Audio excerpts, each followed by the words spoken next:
ഹരി ഓം. ഓം ശ്രീ ചിന്മയ സുഗ്രീവേ നമഃ. ഞാനിപ്പോൾ നിൽക്കുന്നത്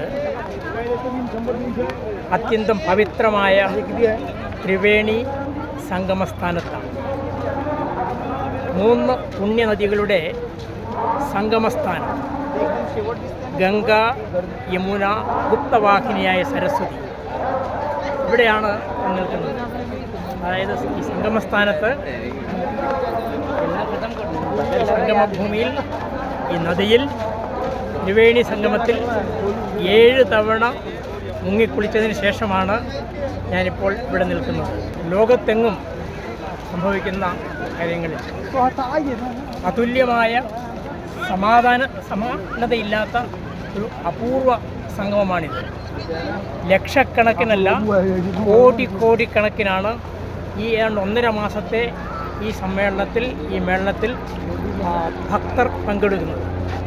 ഇത് വാസ്തവത്തിൽ ഭാരതത്തിൻ്റെ മഹത്വം വിളിച്ചോതുന്ന ഒരു മഹാസംഭവമാണ്. ഇവിടെ പ്രധാനമായിട്ട് ശ്രദ്ധിക്കേണ്ടത് ഇതിൻ്റെ പിന്നിലുള്ള ഭക്തി, ശ്രദ്ധ, വിശ്വാസമാണ്. ഈ മഹാസംഗമത്തിൻ്റെ പിന്നിൽ കോടിക്കണക്കിനുള്ള ഭക്തകളുടെ ശ്രദ്ധാഭക്തി വിശ്വാസങ്ങളാണ്. വേറൊരു സംഗതി, വേറൊരു പ്രതിഭാസം ഇവിടെ നിങ്ങൾ കാണുന്നത്, ഇവിടെ കോടിക്കണക്കിന് ആൾക്കാരുടെ സംഗമമാണെങ്കിൽ കൂടി ഒരു ജനസാഗരമാണ് ഇവിടെ നമ്മൾ കാണുന്നതെങ്കിൽ കൂടി യാതൊരു ക്രമസമാധാന പ്രശ്നവുമില്ല. അച്ചടക്കത്തിൻ്റെ അങ്ങേയറ്റത്തിൻ്റെ മകുടോദാഹരണമാണ് ഈ മഹാസംഭവം. ഇവിടെ ജനങ്ങളുടെ ആ ഭക്തി എടുത്ത് പറയേണ്ടതാണ്. വേറൊരു സംഗതി, ഇതിൻ്റെ പിന്നിലുള്ള സംഘടനാ പാഠവമാണ്. യോഗിജിയുടെയും മോദിജിയുടെയും ആ കഴിവ്, ആ പ്രാഗൽഭ്യം, ആ പ്രഭാവം ഇവിടെ നമുക്ക് പ്രകടമായിട്ട് കാണുകയാണ്.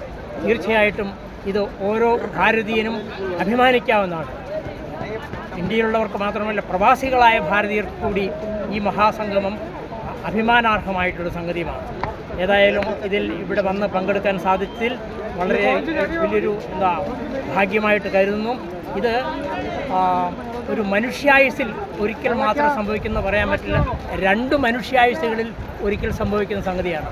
ആ അപൂർവമായിട്ടുള്ള സംഗതിയാണ് ഇവിടെ നടക്കുന്നത്. ഇവിടെ നിന്ന് എല്ലാവർക്കും എൻ്റെ ആശംസകൾ നേരുന്നു. ഹരി ഓം, നമസ്കാരം. ഓം ശ്രീ ചിന്മയ സുഗ്രീവേ നമഃ.